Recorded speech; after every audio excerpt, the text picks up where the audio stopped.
Mixie జార్లో 1 table spoon ఎండు కొబ్బరి ముక్కలు వేసుకొని గ్రైండ్ చేసుకోండి. దీనిలోనే 1 టేబుల్ స్పూన్ కారం, సరిపడా ఉప్పు, 1 టీ స్పూన్ జీలకర్ర, 1 టీ స్పూన్ ధనియాల పొడి, 6 వెల్లుల్లి, కరివేపాకు అన్నీ వేసుకొని గ్రైండ్ చేసుకుంటే ఇలా వెల్లుల్లి కారం రెడీ అవుతుంది.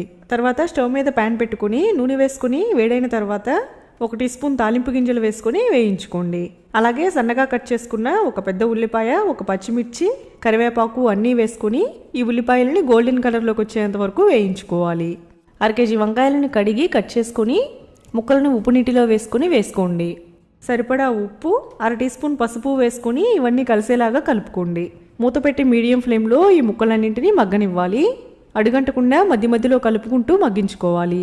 ముక్కలు ఆల్మోస్ట్ 80% ఉడికిన తర్వాత మనం చేసి పెట్టుకున్న ఈ కారం వేసుకుని ఇంకొక 5 నిమిషాలు మగ్గించుకోండి. చివరిగా కొత్తిమీర కూడా వేసుకొని ఇంకొక 2 నిమిషాలు వేయించుకుంటే ఎంతో టేస్టీగా ఉండే వంకాయ వెల్లుల్లి కారం రెడీ.